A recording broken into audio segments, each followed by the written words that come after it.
Many are asking, how is it possible that anyone can see Israel as the aggressor? It's very clear. 1,400 innocent men, women, and children were massacred in the most brutal way. We don't even want to describe graphically what happened. Most brutal. Seasoned people talk about that they've never seen anything like this. The burnings, the decapitations, the rapes. I don't even want to go further. Let me stop right there. So how can anyone in their right mind think of Israel as an aggressor? And especially look in universities and academic circles. How is it possible that there be another narrative? And how in general can you have such two diametric opposite narratives? The pro-Israel and the anti-Israel one.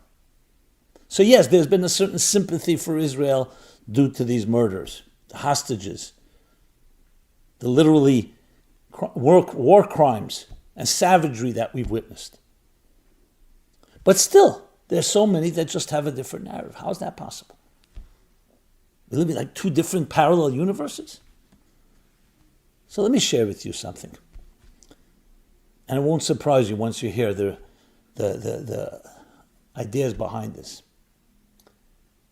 It really comes down to two narratives of how we look at the world and how we look at history. There is the narrative of the Enlightenment, the scientific academic revolutions in the 16th, 17th, 18th centuries that went to war against religion, seeing it as archaic, seeing it as oppressive.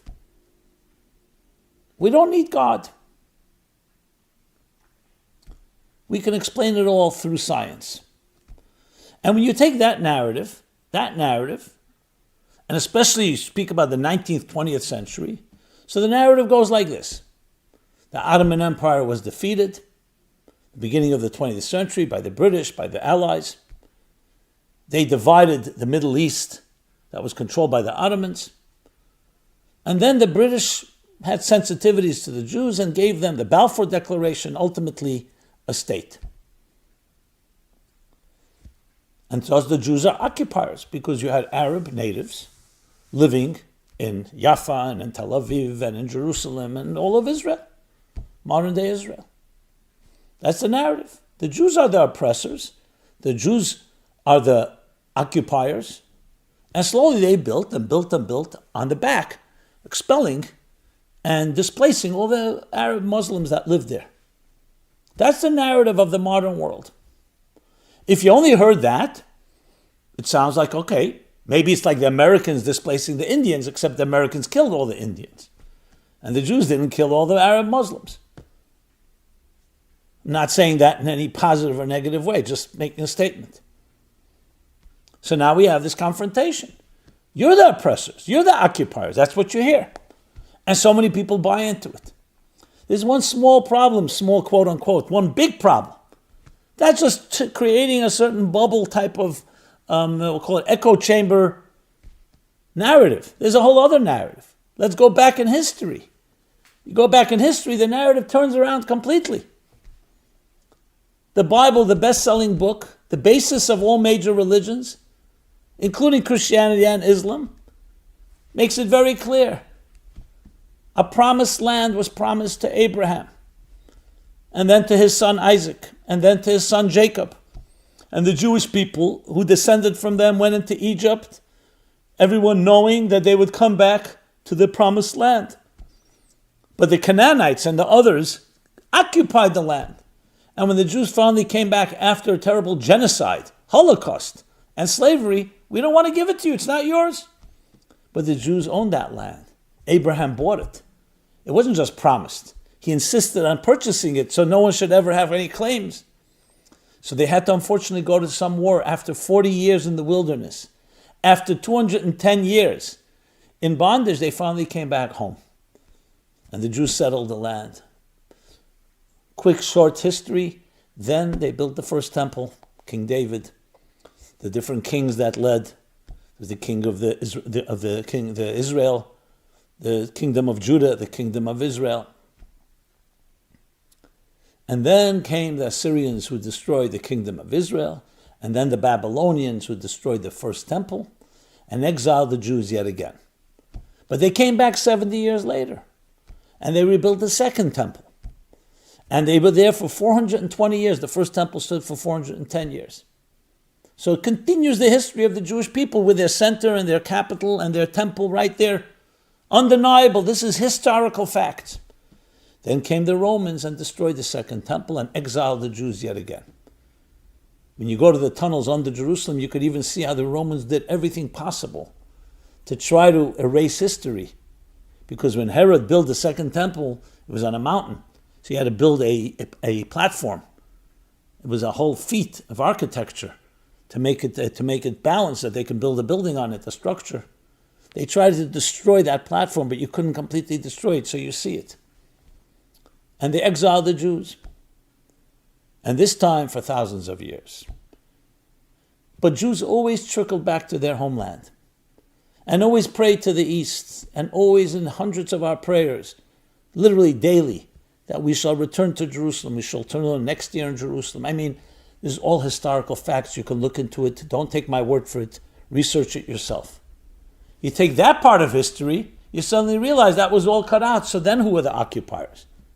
The occupiers are everyone that came afterwards. And even then, we're not trying to destroy or kill occupiers, but don't tell us about occupation here. Don't talk about who are the true owners.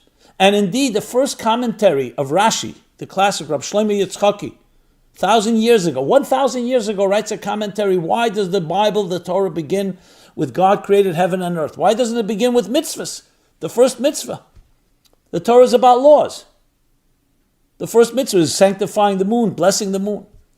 Why does it begin with the creation of heaven and earth? Why do we need to know that? So he quotes a medrash. This is going back over 1,000 years ago. To answer this precise argument. Because one day the people, nations of the world will say, you are thieves to the Jews. You've stolen our land. So God says, begin the Bible with, no, this land belongs to me, God. I created the world. I created the earth. And I chose who to give which part of the earth. I gave most of the earth actually to the nations of the world. But one sliver I gave to my people, the Jewish people. So you can talk and tell the Jewish people, tell all the nations, tell them who created the world. Should they ever have that question? Can you imagine those words? You are thieves. You're occupiers. No, we're not occupiers. This is our home. The fact that other people live there? First of all, Jews always lived in Israel. Question is how many? They were exiled. They were forced out. So what are you going to say? If someone forces me out of my home, it ceases being my home? This is something that every person needs to know, these facts, because this is the true narrative. So in a way you could say the scientific, if you wish, and I don't even want to call it scientific. It's not scientific. It's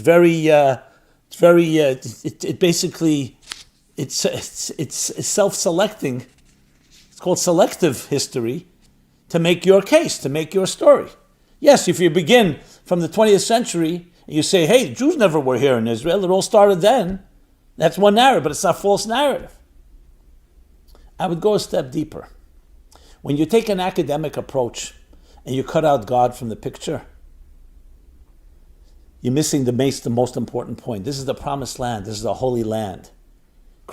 Jews, Christians, and Muslims have always fought for control of the land because they all knew this is a place that God rests. This is where Jacob had his dream. This is where Abraham offered Isaac. This is where the temple was built. This is a holy piece of land. And religious people know that. This is the bridge between heaven and earth, the portal between heaven and earth. And that's what the battles are all about. And only when you understand the battle can you really fight properly. We need to know the facts. Now, a lot more on this, please go to meaningfullife.com/war in Israel. We have many articles that I've written about this, both now and previously during the Gulf War, during 9/11, and all the different battles that have been fought that are ongoing. This still doesn't minimize in any way the brutality and the massacres of innocent people that needs to be addressed right now. but we have to also see the entire picture. And that can help explain as well what is really going on here. And who are the oppressors? Who are the occupiers? Who are the violent ones? What is evil and what is good? May God bless and protect the Promised Land and the Holy Land. Like it says in the Bible, that the eyes of God guide, watch over, from the beginning of the year to the end of the year, the Holy Land and all its people.